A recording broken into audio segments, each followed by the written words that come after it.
Bienvenue dans Pratique ton français avec des histoires. Es-tu prêt à pratiquer ton français et à devenir plus fluide? Commençons. Il était une fois un fermier qui emmena sa vache à la foire et la vendit pour cette allée. Sur le chemin du retour, il dut passer près d'un étang, et de loin, il entendit les grenouilles coasser. Ec, ec, ec, ec. Eh bien, pensa-t-il, elles font du bruit pour rien. J'ai 7 allées, pas 8. Quand il arriva près de l'étang, il leur cria. Espèce d'animaux idiots. Vous ne savez donc pas mieux? C'est 7 allées, pas 8. Mais les grenouilles continuaient de coasser. Ec, ec, ec, ec. Très bien, si vous ne me croyez pas, je peux le compter pour vous, dit-il en sortant son argent et en comptant les 7 talets, sachant qu'il y a 24 gros chênes dans un talet. Les grenouilles, cependant, ne prêtèrent aucune attention et continuèrent de coasser. Ec, ec, ec, ec. Quoi? S'écria le fermier, de plus en plus en colère.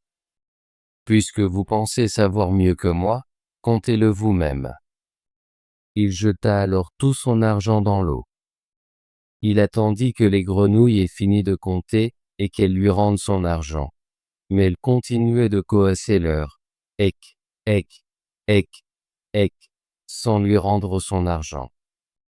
Il attendit longtemps jusqu'à ce que la nuit tombât, et il dut rentrer chez lui.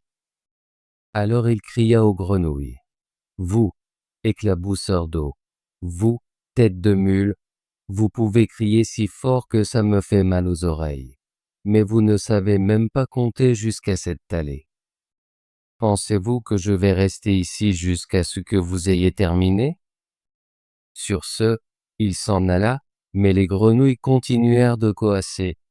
Ec, ec, ec, ec, jusqu'à ce qu'il rentre chez lui, toujours très en colère. Plus tard, il acheta une autre vache, qu'il tua, et pensa que s'il vendait bien la viande, il pourrait gagner autant d'argent que valaient les 2 vaches, tout en gardant la peau. Donc, quand il arriva en ville avec la viande, un grand groupe de chiens était rassemblé à la porte, avec un grand lévrier à leur tête.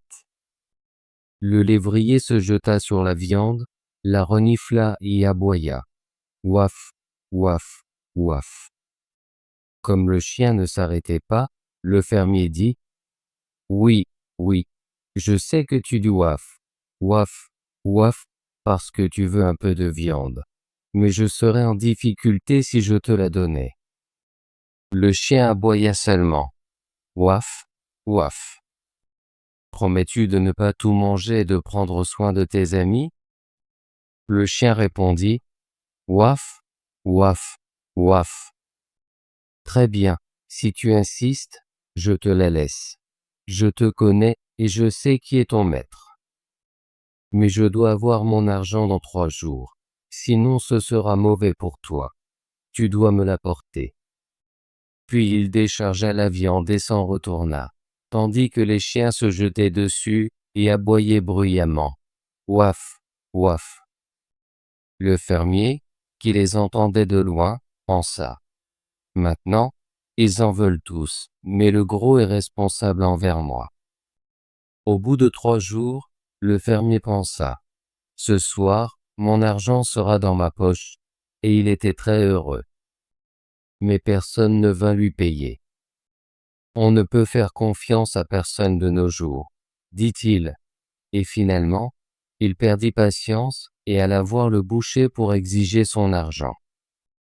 Le boucher pensa qu'il plaisantait, mais le fermier insista. « Je suis sérieux. Le gros chien ne t'a-t-il pas apporté toute la vache il y a 3 jours? » Alors le boucher se mit en colère, saisit un bâton et le chassa.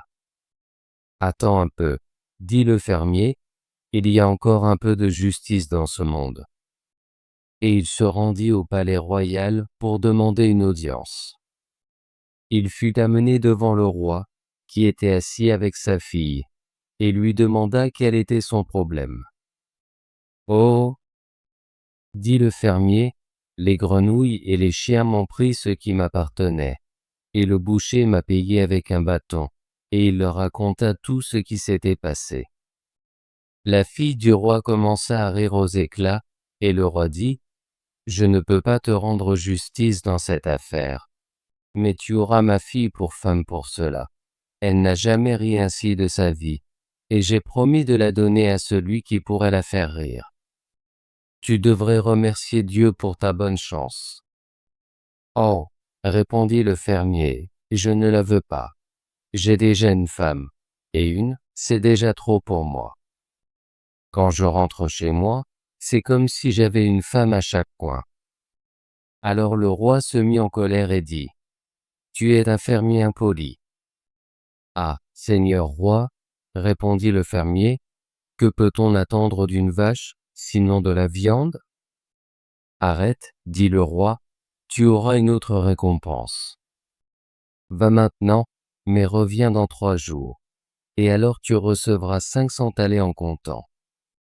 Quand le fermier sortit par la porte, le garde dit, tu as fait rire la fille du roi, alors tu recevras sûrement quelque chose de bon.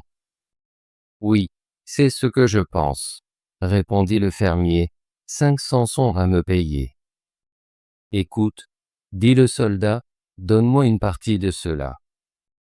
Que peux-tu faire avec tout cet argent?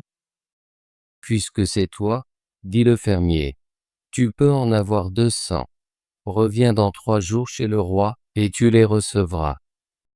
Un juif, qui était à proximité, et avait entendu leur conversation, courut après le fermier, saisit son manteau et dit, « Oh, quelle personne chanceuse tu es!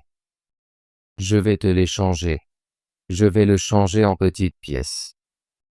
Que veux-tu faire avec des gros thalers? » Juif, dit le fermier, tu peux avoir 300.